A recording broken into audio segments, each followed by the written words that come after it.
Bom, o projeto escolhido foi o laboratório do físico. É, mas para entender o funcionamento desse laboratório, é, é bom a gente entender também o que é o capacitor, qual a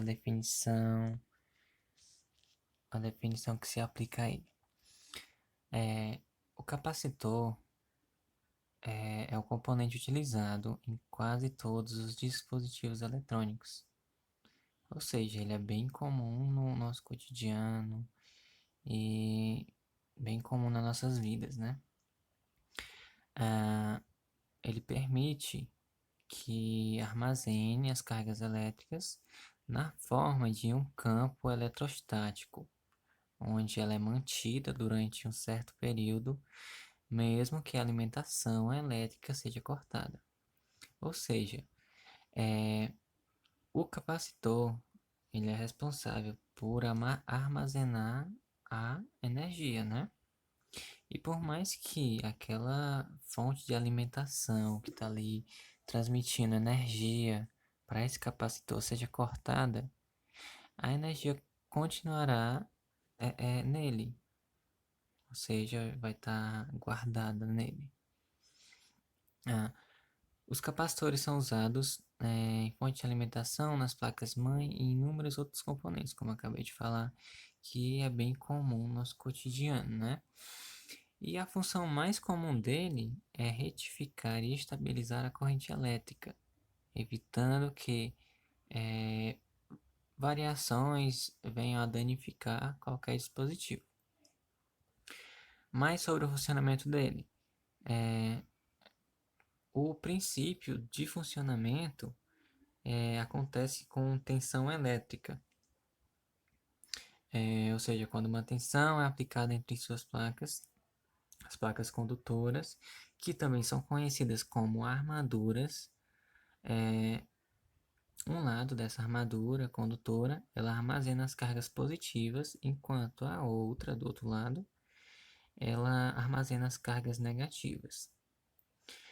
Essas cargas acumuladas de modo igualitário, elas são balanceadas, tanto cargas negativas quanto as positivas, elas possuem o mesmo valor em módulo, ou seja, a mesma quantidade que eu tenho para cargas positivas em uma placa, eu vou ter para cargas negativas na outra placa.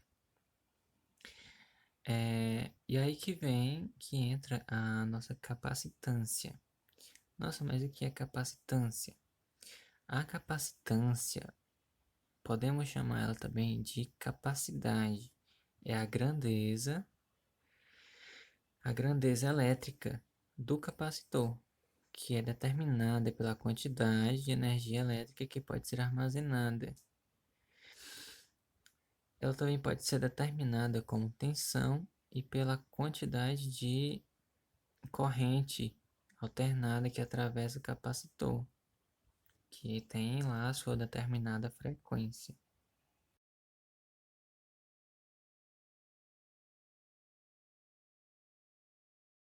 Então, nosso laboratório contém um capacitor de placas paralelas. Aqui nas suas configurações temos a capacitância, a carga da placa superior e a energia armazenada. Esses valores vão se alterar quando eu carregar o capacitor, quando eu colocar alguma voltagem sobre ele. A capacitância já vem me informando, porque, como sabemos, o cálculo da capacitância de um capacitor de placas paralelas é dado pela fórmula da constante de elétrico, que no caso ela vai se referir ao vácuo, como não temos nenhum isolante, vezes a área da placa, que no caso aqui temos aqui é 200 milímetros quadrados. No caso, a gente pode diminuir a placa ou aumentar, podemos diminuir ou aumentar a separação também.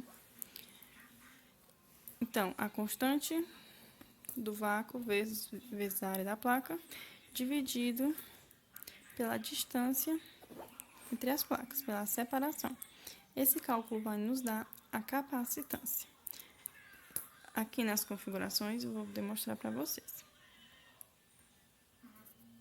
Se eu aumentar a área da placa, a capacitância vai aumentar. Se eu aumentar a separação entre as placas, a capacitância irá diminuir. E se eu diminuir a separação entre as placas, a capacitância irá aumentar. Então, podemos ver que a capacitância é diretamente proporcional à área e inversamente proporcional à separação das placas. Aqui nas configurações, eu tenho a opção de mostrar as cargas na placa, tenho a opção de tirar o gráfico, no caso de querer que o aluno calcule, sem obter nenhuma outra informação, apenas usando as informações que tem na placa e a voltagem.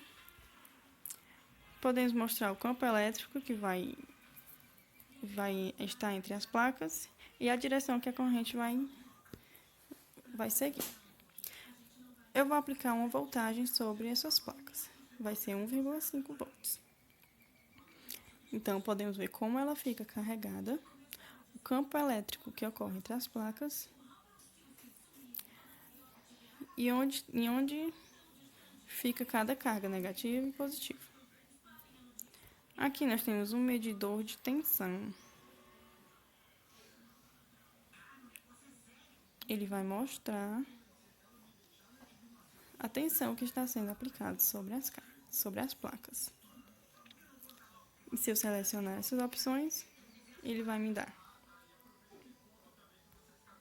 a carga da placa superior, que é exatamente a que foi aplicada, e a carga e a energia armazenada.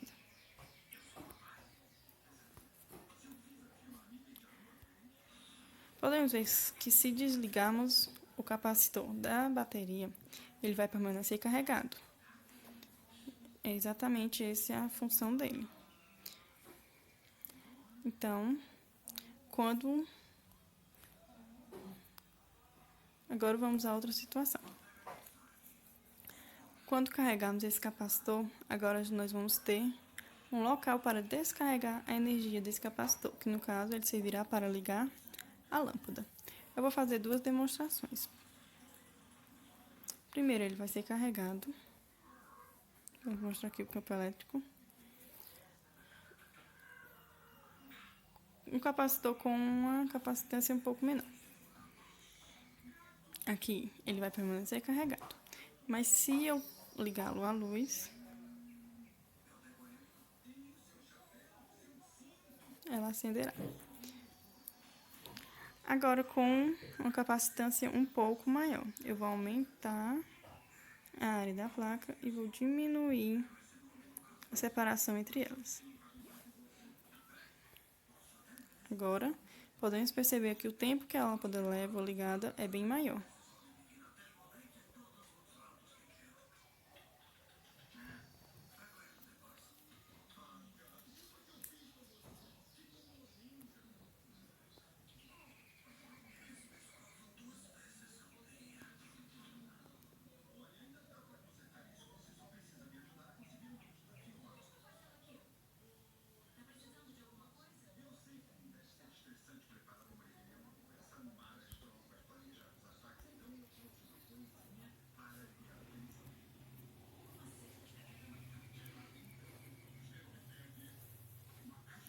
Então, podemos ver um pouco como funciona um capacitor, como funciona o seu armazenamento de energia e como ele será descarregado.